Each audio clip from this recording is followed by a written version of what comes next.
Hi there Virgo, thank you for joining me for your weekly forecast for week commencing the 3rd of March. At the start of February, in fact the first half of the month, you may have felt really utterly confused about what a certain relationship meant to you, or perhaps relationships in general just felt very draining and difficult. But as you power into this new month proper, I do feel that you're going to be much more optimistic about what your interactions with others can bring, not least on the back of the sparkling angle between the Sun and Jupiter on the first 2 days of this week. But these two also cooperated at the end of last week in the new moon in your sector of relating. So you've got a month of very fortunate energy that can come through for you around friendships, partnerships, any area where you can cooperate in a very constructive way with other people.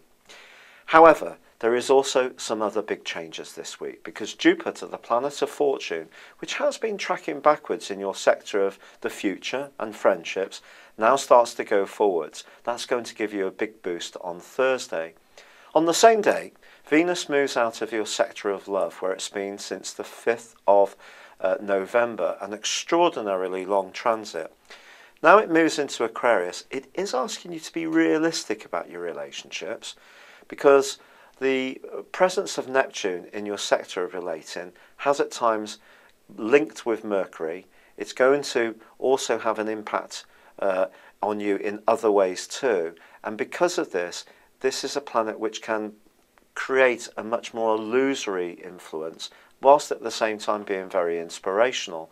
But I think for you now, you're freer of some of the muggier energy which was hanging around, and that's going to help you to clarify and give you greater purpose in the type of people that you can work very closely with. However, Venus is asking you, or making you aware, that at the end of the day, no one is perfect. And there is that part of your nature which can be quite exacting, and that can come up towards the end of this week, when Mercury, your ruler, clashes with Saturn. And if you start to invest a sense that everything has to be absolutely spot on, your sense of disappointment can build up, and it can also lead to some very sharp words being exchanged between you and someone who means a lot to you towards the end of this week, or it could be that you're clashing with a colleague, but that won't necessarily lead to a very harmonious atmosphere. So it is going to be important to try to keep things on a level footing.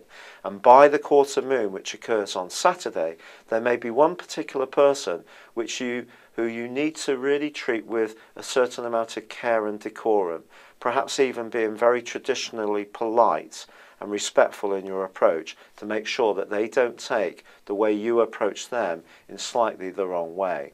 It's been a real pleasure being with you. Thank you for joining me. Good luck and goodbye for now.